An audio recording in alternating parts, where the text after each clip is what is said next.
बारड ते दुधनवाडी रस्त्याची दुरावस्था, अपघातात वाढ, उसाची ट्रॉली पलटी. आमदार श्रीजया चव्हाण यांचे दुर्लक्ष, रस्त्यावर गुडघ्याएवढे खड्डे, दुरुस्ती होणार कधी?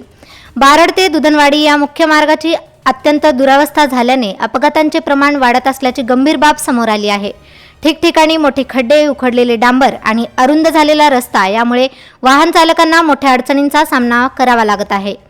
याच रस्त्यावर उसाने भरलेली ट्रॉली अचानक पलटी झाल्याची घटना घडली. रस्त्यावरील खोल खड्ड्यांमुळे ट्रॉलीचा तोल जाऊन हा अपघात झाल्याचे स्थानिकांनी सांगितले.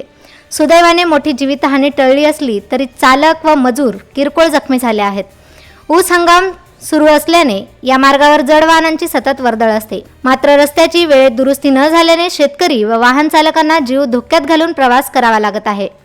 बारड ते दुधनवाडी रस्त्याची तातडीने दुरुस्ती करून खड्डे बुजवावेत, अन्यथा मोठा अपघात होण्याची शक्यता नाकारता येत नाही, अशी संतप्त प्रतिक्रिया ग्रामस्थांनी व्यक्त केली आहे. संबंधित बांधकाम विभाग व प्रशासनाने तात्काळ पाहणी करून कायमस्वरूपी उपाययोजना कराव्यात, अशी मागणी जोर धरत आहे. आपण आज पाहू शकता की बारड ते जवळा मुरार जाणाऱ्या रोडवर आज अत्यंत रस्त्यामध्ये खड्ड्याचं साम्राज्य निर्माण झालेलं आहे. संबंधित अधिकाऱ्यांना वारंवार सूचना देऊन सुद्धा संबंधित अधिकाऱ्यांनी योग्य ते कारवाई केली नसल्यामुळे ग्रामीण भागामध्ये रस्त्यावर अत्यंत दुरावस्था झालेली आहे.